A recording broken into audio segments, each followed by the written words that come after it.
Hey, how's it going? It's John again. I'm playing Immaculate Grid, playing from a hotel room, so I figured I'd change up the background a little bit and show an older version of what is now American Family Field. That is Miller Park. It's back when the scoreboard was smaller and the team was sponsored by Clements Sausages. They are now sponsored by Johnsonville, who sponsors the world famous sausage race. But it was Clements for the longest time while I was growing up. So I think this is like 20 teens, maybe early 20 teens.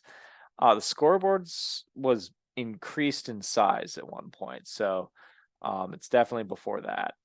Anyway, let's play. What I'll do is I'll show grid 449. I was having audio issues with it when I watched the recording, so I figured low value though this production is, I didn't want to put that out on the world, so I'll just walk through that grid and then I'll play grid number 450, which was Tuesday the 25th, I think. Let's get into it. I'll share what I think was that timed version first. Yeah, it looks like I went with some fun favorites. 30 stolen bases, went with Estuary Ruiz, but I think it actually cost me some time. I think I might have gone over a minute because I didn't know it was E before U in Estuary's name. So that's a good lesson learned. On that, no huge surprises. I mean, Winfield plays the 1992 season with the Toronto Blue Jays, so he only takes 3% there. That was, of course, part of my book. I wrote about people who had the best seasons by interlopers, but people who played just 1 year with a team. And I had Winfield as the selectee for DH. Obviously, Henderson was more popular over here, but still gets 8% for A's Blue Jays. He also played for the Red Sox. He actually would have worked for all of these teams. And I think actually Henderson would have worked for all of these. I didn't realize that grid number 449 was Ricky Henderson Day because he would have worked for everything. I think when I made the video the first time, I think it was Bagwell and Vlad Guerrero both had 449 career home runs. So that's who I used for that one. I'll stop sharing this one real quick. I'll just show what I did for the rarity round.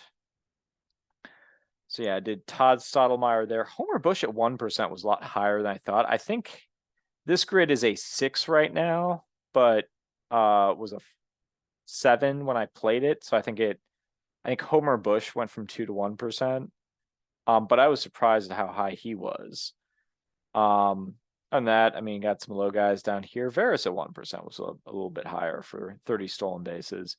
Roy White at 0.7. I think I've played Willie Randolph before for about 5%, so I knew that wasn't actually that good a play.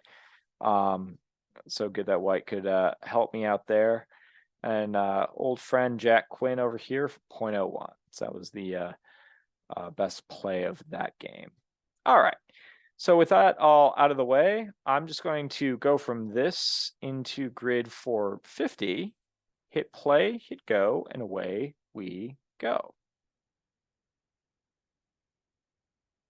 All right. We'll go Eddie. Well, let's go Shohei. Let's get the most obvious one out of the way first for 38%. And then over here, I think I'm going to go Sheffield. Actually, I'm going to go Sheffield here. I'm going to go Kenny Lofton here. He, there's a few other people who work. He still goes under 1%. Very nice. Nolan Ryan seems like a fairly obvious pick. John Smoltz seems like him and Maddox both seem like decent picks here.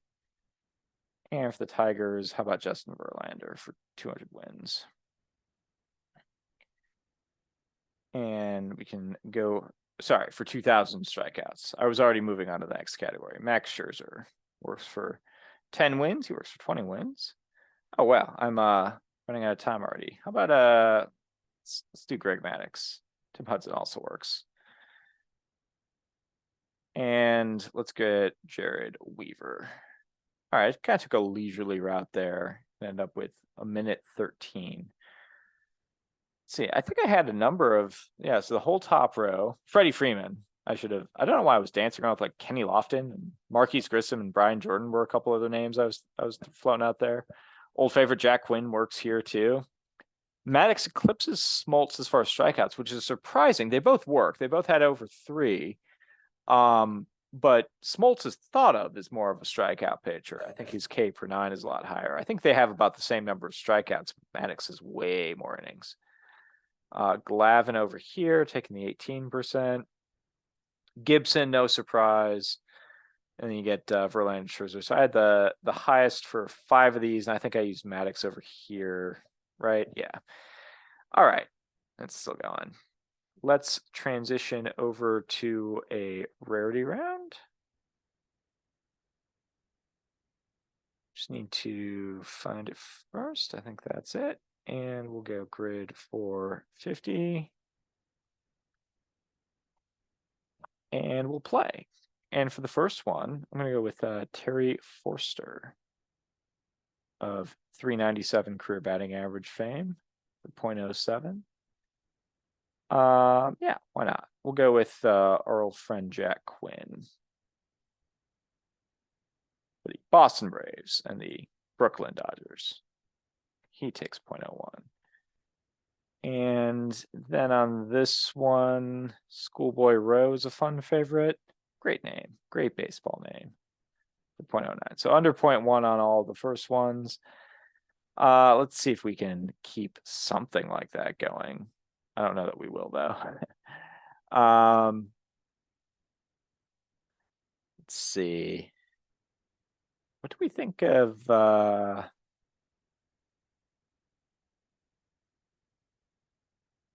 Bobby Witt Sr., I think would work. Don Sutton will work. How about it? Let's try Don Sutton. Well, you know what? Don Sutton might get some points over here. So let's see if this draws him away. Takes 1%. 1%. All right. 10 wins for the Braves. I'm going to go back to the Milwaukee Braves with Lou Burdett. Also with 1%. And then for Detroit,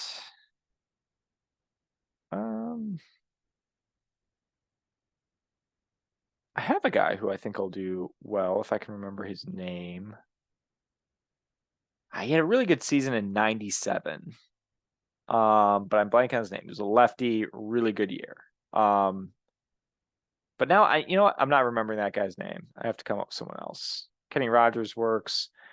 Scherzer works. I think Anibal Sanchez works.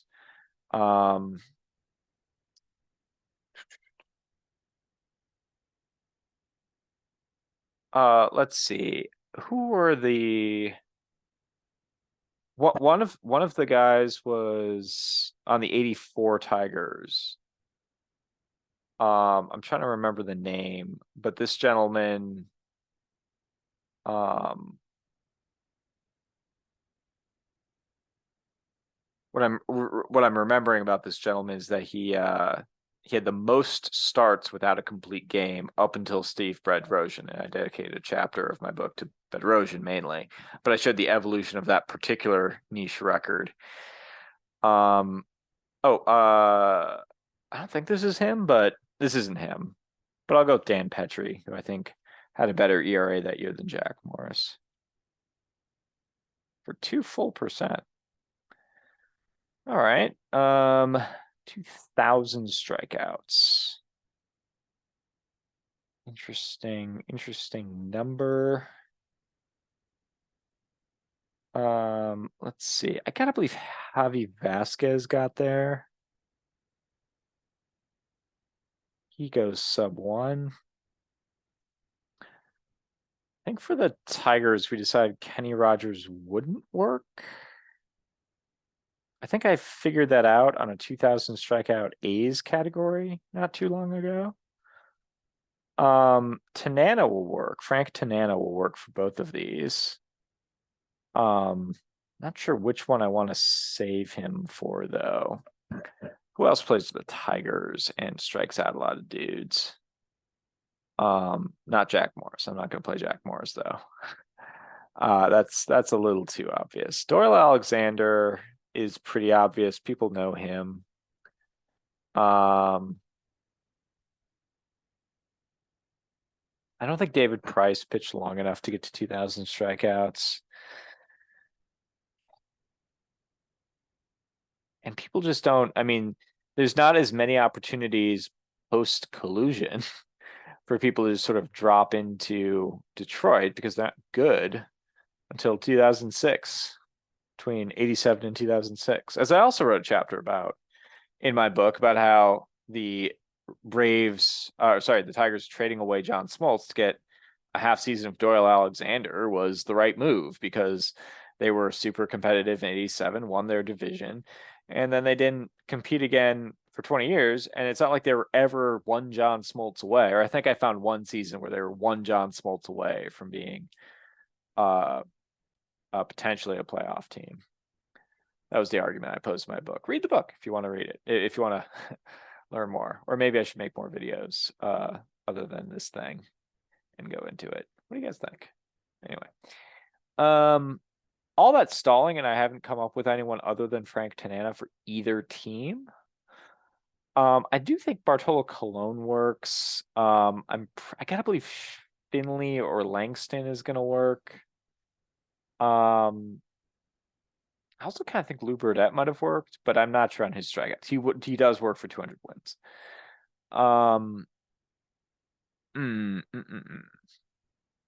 Sutton works, but I've already used him. Not sure on Bobby Witt. Not sure on John Lackey. That's an interesting kind of ace in the hole I might be able to play. I don't know a lot of like early century Tigers pitchers. Hal Newhouser, he wins a couple MVPs, but I don't think he gets to 2,000 strikeouts. I don't think he pitches long enough. Nor Denny McClain. And I think Tanana is going to be semi-popular. Maybe I go with him down here for 3%. Not bad. But then for the Angels, I'm shuffling some guys around in my head. How about Mark Langston? Also 3%. Not bad. I mean, 13 and 9 options, so that's not too bad. I'll take that. People did pretty well on this one. All right. Well, pretty good couple of grids there. Monday and Tuesday's grid, even though it's Thursday now. Actually, it's early Friday morning. But I am going to call it there. I'll try to get Wednesday's grid uploaded in the not too distant future as well. Thank you so much for playing, and we'll be back with you at some point later. All right, now, peace.